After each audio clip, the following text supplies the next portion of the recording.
เป็นสภาพนี่แต่ว่ายังไม่ได้เปลี่ยนฮอดชุดนะเนาะเฮาพังเจ้าเว้านี่เนาะเป็นแบบเบลอๆเลยๆติเลือดมันเต็มแล้วสูงเบิ่งว่าสิตอนมันข่าวขึ้นข่าวออกมาว่ามีเลือดเป็นน่ะยอดและข่าว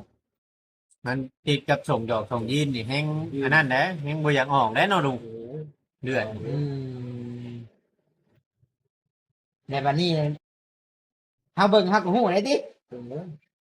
เบิ่งอาหารได้ข่าวกินข่าวเดียวกันเนาะฮะเราเบิ่งอาหารได้กินข่าวเดียวกันข้าวเลยข้าวฮะข้าวอยู่นำบ่ได้แล้วเอาเลือดเนาะข่าวเนี่ยอื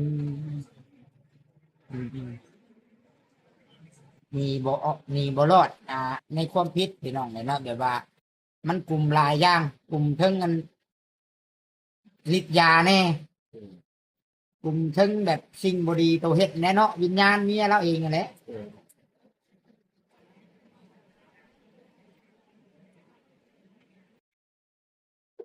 ตอนทุกข์ยากนะฮะแพงกันดีนี่เนี่ยคนเราพี่น้องเลย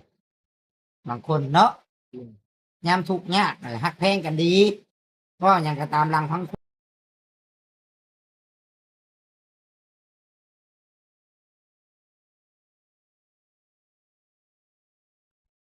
ติดสัญญาณไว้เลยเริ่มติดสัญญาณอีกตอน ฮ่าคิดไว้ได้อันคิดได้เห็นพึ่งมาน่ะคิดไว้ได้เห็น มันอยู่วังนี่ครับ สบายดีบ่เวียง สบายดีเด้อ ยัง สบายดี ยัง ทั้ง เป็น แก้วนะ กล้องหน้าก่อนเนาะเดี๋ยวจังทีกลับไปกล้องหลังหาลุงแก้วพี่น้องเอฟซีท่วงว่าแทนวดว่าโลตุชิดเอ้ยใช่แน่ปะ ติดสัญญาณก่อน อย่าไปจงหนวดคือบ่เวียงหรอกคือโจรนี่ว่ะบ่เวียงน่ะมาแม่พี่น้องเลยเนาะมันหล่อดีเนาะจักขี้แท้แต่เฮิงได้ข่อยให้พี่น้องเลยเนาะแจ้งกับหัวอยู่ทางหลังพี่น้องก่อนอื่นเบิดพี่น้องเลยเนาะขอกราบทักทายสำบายดีและสวัสดีพ่อแม่พี่น้อง FC ที่หักแพงที่พาลุงตุชิดเบิดสุขุทุกคนพี่น้องที่หักแพงเนาะพ่อกับตุชิดปันสุขพี่น้อง ต้องขออภัยพี่น้องข่อยคิดว่ามื้อนี้น่าจะไม่ได้เดินทางไปหาคำลาพี่น้องเลยเนาะเพราะว่าฝนตกแห้งอหลีและการก่อสร้างการดำเนินการนี่อาจจะไม่ได้ก่อสร้างในการอาจจะ แล้ ได้ วก็ฝนตกแบบนี้ก็บ่ได้เฮ็ดแน่นอนหนู แมนอาจจะได้อยู่เบิ่งเวียกน้ำลุงแก้วเนาะ อันนี้เป็นท้องเริ่มสิมาแล้ว ติดตามเหตุการณ์น้ำลุงแก้วอยู่ทางพี่ แล้วก็ฝนตกก็ให้น้องเพิ่นหยุด บ่ง่ายว่ามาอุ่นกันทั้งพี่ก่อนพี่น้องเลยเนาะอุ่นกัน ในฐานะที่ว่าเฮาก็เคยช่วยเหลือแบ่งปันกันเนาะก็ถือว่าป้าตุชิดนี่ก็พี่น้องเฮือนน้องไม้ลุงแก้วนำผ้าเฮ็ดมาแล้วลุงแก้วก็มอบให้สองผัวเมียเพิ่นนั่นแหละพี่น้องเอ้ยเนาะเว้าคนดูคนเดียวดอกพี่น้องเอ้ยเนาะก็ขอให้เราไปสู่ภพภูมิที่ดีแต่ว่าเฮือนน้องไม้นี่ท่าสีท่าหยังข้างในมันยังแม่นมอบให้เพิ่นบ่แหละพี่น้องเอ้ยอ่าผู้ช่วยกับสร้างพุทธนั่นแหละเนาะตรงว่าคิดภาพมาน่ะคือว่า คือแบบมันโมเมนต์เรื่องจริงนี่นะพี่น้องเดี๋ยวนี้เนาะ ยังแบบ มาลง นั่นอยู่เนาะลุง เนาะมาเวียงเนาะ แม่น ยังแบบว่ายังเอาเลยว่าก็บ่เวียงว่าไม่ยังลุงไผอันนี้เสียบ้านเนี่ยลุงโทรไปตอนอยู่รถบ่คักแน่บ่เสียแบบไรเดี๋ยวนี้ลุงบ่เวียงว่าบ่จบเจือมึงรู้หั่นว่าแล้วลุงแก้วว่าเสียลีได้ข่อยกันยังตกใจอยู่นั่นนี่ว่า ลุงนั่นไปกับของแน่ยังไม่ได้ฮู้เนาะ ลุงก็อยู่พุ่นเนาะ แล้วก็สิตกใจ ลุงมัน กันนะว่า ดูเพื่อนคำลาพี่น้องเรื่องของเรื่องนะลุงก็ว่าบ่จักคือกันบ่จักเชียร์แบบไหนนี่ว่าแต่ข่าวน้องดาวว่า อันน้ำแดงอะนะพี่น้องน้ำแดงก็คือว่าน้ำในห่างกายเขามันเต็มเบิดในเฮือนนะว่าลุงแก้วว่าเดี๋ยวนี้นะน้องดาวว่านะเอาเลยว่าพันสิจับคืนมาดูสิจับบ่เวียงสิจับคืนมากอะสิข้ามสะพานได้ไรพี่น้องเนาะก็เลยว่า เอาเป็นมื้อนี้ดีกว่าว่ะบัดนี้พี่น้องเดี๋ยวคลิปนี้ทางตุชิตกับเบาเวียงนี่สิพาทุกคนเนาะFCทุกคนนั่นแหละให้ที่ให้ลุงแก้วนี่พาไปเบิ่งจุดเกิดเหตุเนาะลุง เพิ่นเนาะ จุดเกิดเหตุหรือว่าจุดที่คือพตกหั่นแหละพี่น้องเอ้ยเนาะถือว่าแบบเขาเคยเบิ่งแต่ข่าวเนาะเรื่องแบบนี้นะพี่น้อง บ่คิดว่ามันสิมาเกิดอยู่บ้านเฮาเนาะ แบบว่าบ่เคยคิดว่า เห็นแต่ เคยเห็นบ่ เคยเห็น ข่าวกับเคย เบิ่งเห็นแต่ข่าว แบบว่ามัน ข่าวตะกี้บ่แม่นอยู่บ้านเดือนนี่บ่ตะกี้ จองเด็กน้อยถ่ายเด็กน้อยจองคนตะกี้ ก็ไม่ได้เห็นข่าวสัก หากแต่ว่าบ่เห็นหากแต่ว่าเป็นข่าวเนาะ อันนี้มันใกล้ตัวเลย อัน เนาะ นี้มันบัดเกิดขึ้นอยู่กับหมู่บ้านเฮาใกล้บ้านใกล้เฮือนเคียง กับใกล้เฮือนเลยเนาะ แป้เฮือนว่าง่ายๆซะ มันต้องไกลที่ อัมพีสำนองเนาะ แม่ ใกล้ชิดกันลีได้พี่น้องเลยว่าว้าอันเพื่อนน้องนุ่น เพิ่นก็ได้ไปบ่สังพุทธแม่นบ่อันกับเพื่อนชะบัวเนาะเพื่อนแล้วเพื่อนยายจอนได้ไปบ่ บ่ เดินบริการ บ่ได้ไปเนาะช่วงนั้นเนาะ เพิ่นเฮ็ดนี่เด้ เป็นเพื่อนน้องดาว เป็นใกล้เรื่องน้องดาวพี่น้อง เฮ็ดอันตัวต่อไปเด้เนาะดู ตอนเพื่อนชะบัวเพิ่นได้มักหักกันแล้วบ่เพิ่นได้เอากันบ่หรือยัง กำลังเริ่ม เนาะ คือมาปักกัน เพราะว่าเห็นช่างพุทธนี่เพิ่นหยอกชะบัวได้ช่วงนั้นไงแต่ว่าเพิ่นยังอันนั่นอยู่ไหนเพิ่นหยอกชะบัวได้ช่วงนั้น เนี่ยคนว่าเป็นโมพห้างมาเสนอเลยตอนนั้นใส่ใส่ยาวพห้างมาเสนอ คาลงค่ะเด้อเหตุเวียกนี้ขึ้นโค้งนี่ญาติชาวบัวมามักนี่ลงมาตำลังหมู่ได้เพิ่นน่ะเฮ็ดอยู่หั่นแหละย่องเพิ่นแต่ว่าช่วงนั้นแม่นห้างแน่ประจักษ์บ่ลงบ่ได้แอดสเปซเนาะช่วงนั้นเนาะบ่ได้แอดสเปซปานใดเนาะช่วงนั้นคืออยู่พี่น้องคื คือ อ อยู่ ช่วงนั้นแบบกำลังแบบลูกเมียป้ากันใหม่นะว่าบ่ป้ากับลูกเมียใหม่บ่เมียเก่าเพิ่นสิได้นะเลยป้ากันใหม่ป้ากันได้ประมาณเกือบปีแล้ว ย้อนแอดสเปซนี่ล่ะ นั่นจะแป๊ดแบบนี้เลยอันบ่อยากเฮ็ดนะ ครับเปลี่ยนแปลงว่าบ่เอามาแต่เอาไปเห็นงานนำนะ น้องแก้วก็เลยเชื่อมกเชื่อใจให้โอกาสแต่บ่แม่นว่าเชื่อใจแต่ให้โอกาสเนาะลุงเนาะ การคนขอเปลี่ยนแปลงได้ โดย ก็เปลี่ยนได้อย่างนี้ตอนก็เปลี่ยนนี้เปลี่ยนอย่างนี้ แล้วกับหลังจากนั้นก็เฮือนนางนุ่นนี่เพิ่นได้ไปเฮ็ดบ่ คนรุ่น เพราะว่ามัน เป็ดผมบอกแล้ว มันมีสองเฮือนพร้อมกันเนาะน้องนุ่นกับเฮือนน้องหยังอันทางในน่ะน้องแก้ว เนาะ และเฮือนน้องแก้วนี่อาจสิช่างพุทธบ่ได้เฮ็ด เมื่อได้เฮ็ดได้เข้าขา และเขาน้องหลา ช่วงเพื่อนน้องแก้วนี่นะว่า ขึ้นมาส่งให้น้องแก้ว เพื่อน แก้น้องแก้วพอดีพอท่านแล้วครับนะมาก่อน เพราะว่า เขาน้องหลานี่แม่นฮับเฮ็ดเฮือนน้องนุ่นน้องหลาน้องสวยทองน้องหยังนี่เนาะวัยรุ่นเฮ็ด มาได้เฮ็ดเนี่ย แม่นแต่จุเพิ่นน่ะเฮือนน้องแก้วตอนนั้นเนาะคิดออกแล้วพี่น้องเอ้ยบัดอันนี้ไล่ไทม์ไลน์มาเด้อพี่น้องเด้อเนาะไล่ไทม์ไลน์มาบกพึกบกพันพี่น้องเอ้ยเนาะจะได้บาทนี่สิให้ลุงแก้วพาไปบ่เวียง ส่วนที่ยังตก ฮะ ว่ามันเปียกแล้วดอกตัวเนาะ ต่อไปในเฮือนนะบุตร แม่นเข้าไป เอาบ่คิดต้นเหตุ เข้าไปว่าจุดเกิดเหตุนะพี่น้องเนาะ เนาะ แม่นว่าแต่ว่าอันตัวเราพันแล้วนังยังไม่ได้ต้องนะอย่างที่ กระดานไผ่ กระดานไพ่มันยังนะ นี่จะมัดต่อไว้แล้วแต่มัดพอได้ใส่ไผ่ได้ได้คุณ เอากระดานแบบข้างหลังลุงแก้วนี่พี่น้องนี่เพิ่นเอาผ้าเอาอย่างพันบ่ ไพ่ใส่เข่าไพ่ให้เราตะกี้ ก็สร้างให้ผ้ามาแต่เมือง เออ ตัวสร้างให้ผ้าบ้าน บริเวณบ่เฮา บ่ เอาเคยมานี่บ่แม่น บ่แม่น เจ้าใหม่บ่ เจ้าใหม่ เพิ่นสิเฮ็ดว่าไฟฟ้าลัดวงจรบ่สมิทนะ น่า ใครแต่ว่าบ่จูดเฮือนเนาะใครแต่ว่าบ่ใช้แผนจูดเฮือน จะว่าห่วยก่อนมาจักยันดิมันเบิดก่อน คันว่าเราเฮ็ดแบบจูดเฮือนนั่นเผา เพราะมันสิช็อตไปเบิดได้ที ขออนุญาตนํพี่น้องแบบ นั่นคือกันเนาะลุง แล้ว ผ้าบ่ จูดเมียเรานำเลยนั่นจักสิเป็นแล้วไหนบัดมันพิสูจน์กันยากได้บ่เวียงเอ้ยบาดนี้ ทำตำรวจเพิ่นเก่งกับหนักที่มีอยู่แน่เนาะหลักฐาน และกาความผิดโตผัดมันหึมอยู่เนาะ เลือดราดมีหยังน้ำโตเราแหน่ต้องมี เอ็นไพ่เหมือนกันเขาย่างเขาให้เอาหลายนะครับ เพราะว่าเขาเบิ่งต้นโต คนผู้อยู่ในกับผู้อยู่นอกบัดนี้เนาะเฮงกันนั่นไหนดูที่เด้อ บ่ยันว่าแบบจูดได้กัขี่รถไปดงสิได้แบบจูดหึมทางในเฮือนก่อนแหละ มันคนเสียนคนเสียนหลายเพราะว่า ควันมันเลยเนาะ มันควันไฟบ่รอด คือบ่เข้าเลยอันนี้เนาะคนคือบ่เข้าได้อันนี้นะตันคือตัน มันตันกับความผิดเจ้าของ หากแต่ว่าก่อนหน้าที่เกิดเหตุมี อันชุมเจ้ายังบ่ได้ไปพูดนี่แบบบ่ได้เห็นอยู่บ่มื้อฝนตกฝนยังบ่ได้ไปเฮ็ดเฮือนน่ะเห็นขี่รถผ่านไปผ่านมาอยู่บ่ เห็นอยู่อยู่บ่มือเห็นอยู่ก็ดี เอ เขา อ ส่วนละมากเขาจะไปอยู่ในสวนยางเลย อ๋อ เพราะว่าสวนยางลูกสาวไปเป็นดูแลต้นยางเลยลูกสาว อ๋อเราอยู่สวนพุทธอยู่ดงพุทธ สวนอยู่ตรงนั้น อ๋อปลูกยางว่าง่ายใช่เนาะ ส่วนลูกสาวเราปลูกเรานี้จะดีขึ้นเนาะแต่ลูกสาวไปทำงานในเมืองไทยกับผัวด้วย เดี๋ยวมาลงทุนปลูกยาง ไปปลูกยางเอาคนนี้ดูแลให้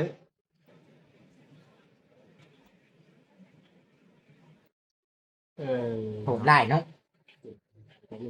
ผมได้หรือบ่คืดได้พี่น้องคนคือว่าเฮฮามวนชื่นและทั้งผัวทั้งเมียแต่เมียนี่เราสิมีจิตใจที่มามักหยอกเนาะมักหยอกจักเล่านี่มันจักเราเหตุการณ์นั้นฆาตกรรมอยู่บ้านเดือตอนนั้นให้ข่อยฟังนี่ก็ทั้งผัวทั้งเมียนี่แหละเออย่านเล่านี่แหละเราให้ข่อยฟังนั่นแหละแล้วก็ขนาดโตชุมเราเองเราก็ยังบ่คิดว่าสิแม่นได้บ่ได้คิดได้ขันโตชุมเราเอง อืมสเปซเลยพี่น้องเนาะสเปซบ่ว่าสเปซ ลายเนาะ แม่น จะเป็น อยู่ใส่ก็มีอยู่ใส่ก็มีพี่น้องเลยให้ระวังเอาลูกไผ่ลานมันเนาะ แม่ มันเกิดจากทางพี่น้อง เรื่องแอนสเปซนี่เลยไพ่ของมันน่ะหนึ่งห่างกระไม้ห่างกายระบบประสาทสองมันนี่มันเพใส่สังคมย้อนหยังบัดนี้การบ่มีเงินเด้บ่มีเงินแล้วก็ลักเอาของพ่อของแม่ลักเอาของพ่อของแม่บ่ได้แล้วก็ไปลักเอาของคนอื่นเรือนชานคนอื่น หลังจากนั้นเรือนชานคนอื่นลักบ่ได้มันจะเกิดการปุ้นจี้แล้วแบบมันเฮ็ดเลยจิตใจเอาขึ้นอีกระดับหนึงดักปุ้นจี้กลางค่ำกลางคืนบ่คือมันบ่คือย้านเด้มันอยากตัวนั้นเด้ไผก็ยากคะแนนข่อยป้นได้กลางคืนปุ้นจี้ มันบุตรว่าเป็นเด็กคนหน้าเป็นอะไร มันบ่คือดอกผลที่ตามมาปุ้นจี้บ่ได้อยู่ทางมันก็ว่าแผนอีกมันบ่มีเหงื่อมันเลือกเอาเหงื่อที่อยู่เฮือนผู้เดียวบาด แม่ เข้าไปปุ้นอยู่เฮือนพี่น้องนี่แหละคือภัยของมันภัยสังคมภัยพ่ายแห้งได้ของมันได้นี่มันดูไหมเนาะพี่น้องเนาะ นอกจากเราเห็ดเทือนเราแล้วเราบ่ได้ไปเห็ดเทือนคนอื่นเลยมันมีบ่ได้ทำงานทางอื่นเลยบ่ ไปบอกมันไปมันเดือดจะโมเล่คิดกันอยู่มันเดือด เออ คิดกันโมเล่ทำเขา คิดกันมาตลอด เขา เนาะ เจ้าให้ยา คิดกับเมียบ่คือคิดกับคนงาน คิดกับเมีย เออ ส่วนเรา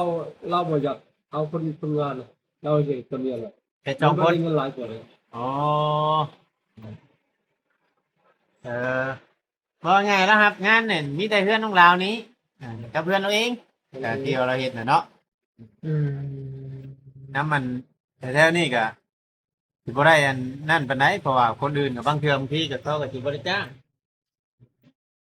ยังบ่ย่านเนาะแบบเกิดอันนั่นนี่กันเนาะ ไอ้แอนสเปนนะ เออ เขาเห็นกล้องเนาะเขายะดีจังเลยบ่ย่านเด้แอนสเปนเขาบ่ได้ย่านอย่างเด้แต่ผลเขายังเชงเขาไม่ได้ชนอย่างดอกว่าอยู่แอนสเปนแค่นั้นมีให้เขา คิดแต่โมงก็ปุ๊บติดรถเนาะ แม่น ไปนอนเนาะ บ่ได้นอน นี่เป็นผู้ขายนะเป็นแบบเนี่ยขายบ่ได้นอนแท้เลยเอาอยู่เรียนเนาะลำบาก นอกจากว่าเบิดแล้วมาผู้ขายมาเบิด เบิดกันยังบ่เชื่อ เบิดแล้วยังบ่เชื่อเผาอยู่หันแหล้ ตั้งท้อง ถ้าดมกินมันออกมาเบิดใช่ว่าเบิดอันนั้นไอ้แปลงไงนี่ตีเพราะว่าพี่น้อง โอ้ยตาย อันตรายเนาะลุงเนาะอาพรกับผู้ว่าแก้บ่ตกพี่น้องเอ้ยจักสิบ่ได้คันถึงลูกหลานตัวเองแห้งอุกสิเฮ็ดเห็นแห้งกับหลานเจ้าของลูกเจ้าของเพราะว่าเนาะ จักสิเฮ็ดจังใดแต่ว่าคันเฮาได้มอบให้เจ้าหน้าที่แล้วพี่น้องเรื่องแบบนี้นะเจ้าสิย่อมือนบเขาเพิ่นก็บ่ได้ชนเจ้าใดบ่ได้ว่าไดแบบว่าบอกชอนบ่มีทางสุดดำมันมาเอาอ่ะนี่ก็เต็กกัน ชุดดำบ่มาเอาวานนี่กะ เนี่ยมีเขาติดจักรมาแล้ว อืม รถยูโรตามหลัง มีรถจักรเต็มชุดเลย อาวุธครบมือ มือเลย ทำให้เข้าใกล้เลยบ่ลงมานี่เพิ่นก็อยู่นั่นนี่บ่อันตอนเจ้าหน้าที่มาเอานะ แล้วอยู่เลย โตทางพุทธนะ ทานคุมเนี่ยทานของวันที่ต่อมาคุมเลย เออทานอันนี้บ่ใช่นี่ เพราะ เนาะ ว่าเขาบ่ปล่อยหรอกมันใกล้บ้านนี้ เขา เนาะ เขาให้ทหารของวันที่ต่อเขามาก่อน กลับมาก่อน เนี่ยมาควบคุมสถาน ควบคุมก่อน ว่ามันเหตุมันแรงกันนี่เขาเอาทหารมาก่อน บ่ง่ายว่าทั้งบ้านนี่พี่น้องทั้งบ้านนี่จุดเกิดเหตุได้ค่ายทหารนี่ใกล้เพิ่นก็เลยให้ทหารนี่มาก่อนแล้วเพิ่นกำลังขี่รถปุ๊บ ก็ขึ้นมาพบเลยอะไรก่อน ว่าไปซื้ออันยาสูบดิ ยูโรเขาไปซื้อผู้ แต่ว่าเขาทันมาจักเขารัดมาจัก ผู้ว่าเขาไล่น้ำ อ๋ เรา อ เขาว่าเนี่ยไปแล้วอ่ะไปแล้วเขาไปเอารถไหนเขาเห็นผู้เอารถไหนเขาคุมตัวผู้รถไหนก็ โดย คุมเอาตัวรถไหนก่อนแล้วเขาเลยเอาทางท้าไหลเลย โดย ไหลไปทำยูฮัน อันเวียดนอกเท่านี้แหละว่ะ บนชื่อครับเป็นคนทำเนี่ยบนชื่อใจถูก ว่าสิไปต่อ ไหลไปต่อเขาเนี่ยไหลไปทำเนี่ยจะที่ว่าแล้ว จะขี่ปุ๊บไปใช่เนาะ จะเขาจะเอาผัวเอารถหายแล้วไวก่อนจากกระเสียเขาตรงเขาแล้ว แต่หันนะเพิ่นยังบ่ได้ยอมรับสารภาพเด้เนาะลุงเว้านะพี่น้อง ไม่ยอมนะไม่ยอมคิดว่าเจ้าวันหนึ่งมากกับคนย่านไอ้น้องทาง ทั้งเมียลุมตี ทั้งน้องทั้งเพิ่นได้สัญยังมีอยู่บ่ มีหลาย น้องทั้งผัวนี่นะ ไอ้น้องทางเนี้ยเลยเป็นอยากบ่มีผู้รักตัวใหญ่แหล่มีเต้นดำนะตัวร้ายมันไอ้น้องทางเนี้ยเป็นผู้รักตัวใหญ่แหล่ดำงานตัวว่าเขามาเห็นเหตุการณ์ที่เขาก็เกิดไม่ได้ตัวไปตัวมันเด้อเขาว่านั่นแหละ อื โอ้ ม เขาบอกว่าง่ายๆว่ามันเฮ็ดเกิดแบบรุนแรงเกินไปเนาะ มันคือนี่ก็เกิดแล้วเราตัวไปตัวมันเรา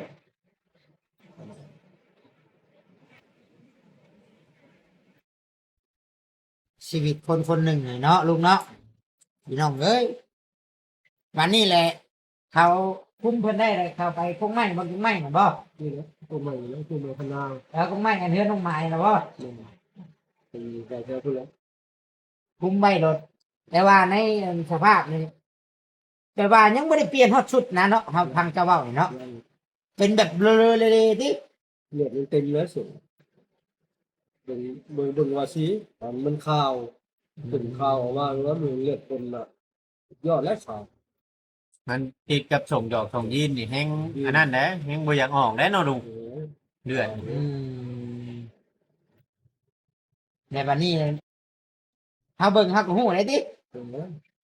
เป็นอาหารได้ข่าวกินข่าวเดียวกันเนาะ ฮะ เราเป็นอาหารได้กินข่าวเดียวกันข้าวเลยข้าวฮะข้าวอยู่น้ำบ่ได้แล้ว เอาเลือดเนาะ ข่าวเลย มีบ่ออกมีบ่รอดในความผิดพี่น้องเลยเนาะแบบว่า มันกลุ่มหลายอย่างกลุ่มเทิงกันฤทธิ์ยาแน่กลุ่มเทิงแบบสิ่งบ่ดีตัวเฮ็ดแน่เนาะวิญญาณเมียเราเองนั่นแหละ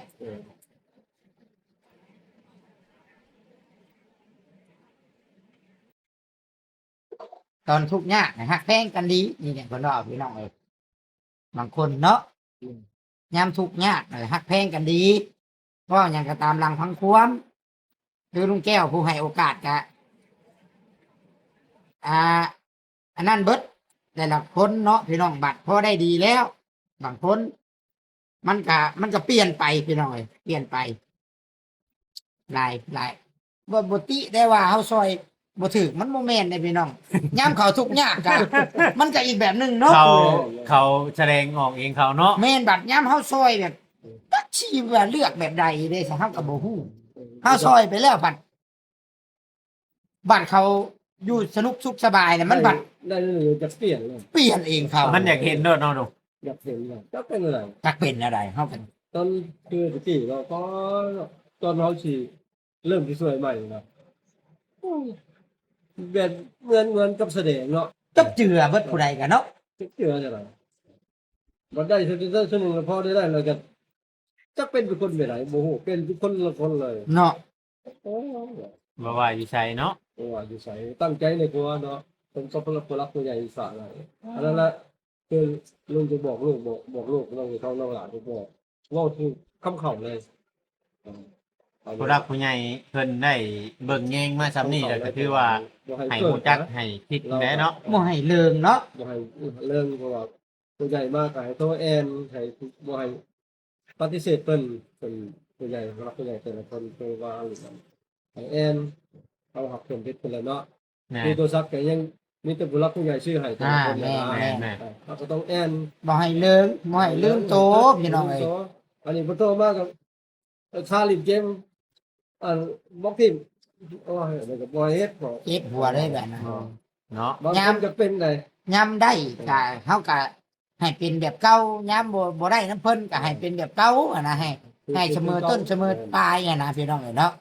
นั่นจังว่าบอกคำลาตลอดได้ตอนช่วงนี้นะ เริ่มมีบทเรียนบอกสอนเขาตลอดอันนี้ก็เคยเว้านำคำหลานเว้าบ่ให้เกิดบ่ให้เฮ็ดคือแบบนั้นแบบนั้นนี้มีจะให้มีแต่ เดี๋ยว รอ เกิดการสูญเสียน้ำ ก็ ตา ถามเบิ่งพี่น้องเอ้ย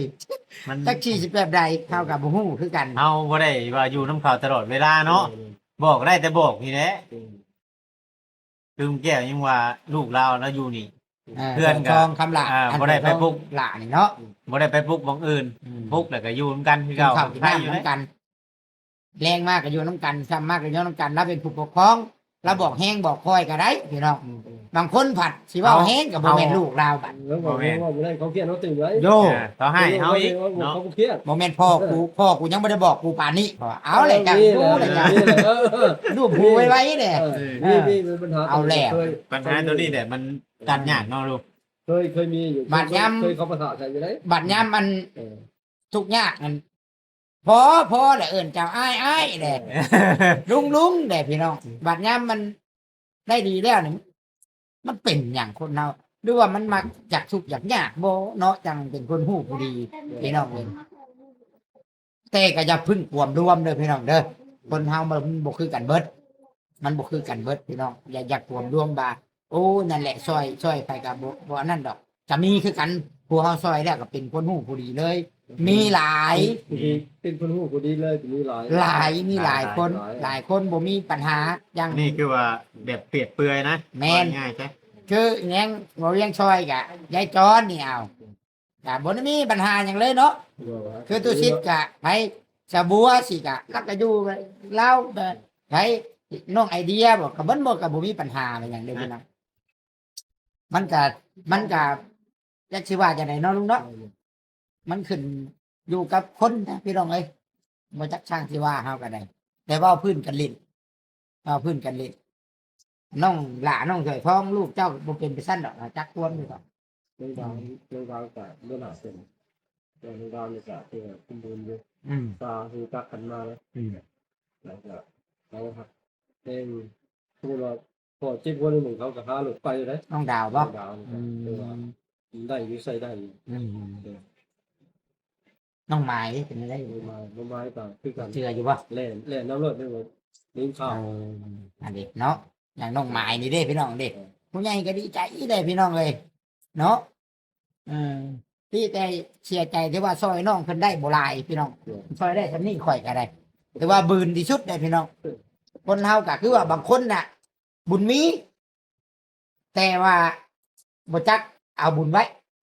บางคนนี่บุญบ่มีบืนเพื่อสิช่วยได้ แต่จักความมันดีจักอดีความนี่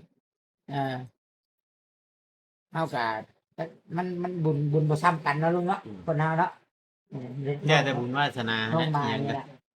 รถล่างก็บ่ได้มีได้ช่วยได้ซำนี้จำได้เฮือนเราก็ยังจักความฮู้จักความเนาะ เอาเต็นปักเปลี่ยนปักรุ่นหนึ่งดาวแต่มัน น้องดาวบ่ ต้องเราใส่กันได้ช่วงเราหลุดนี้พอจะว่าเรา น้องดาว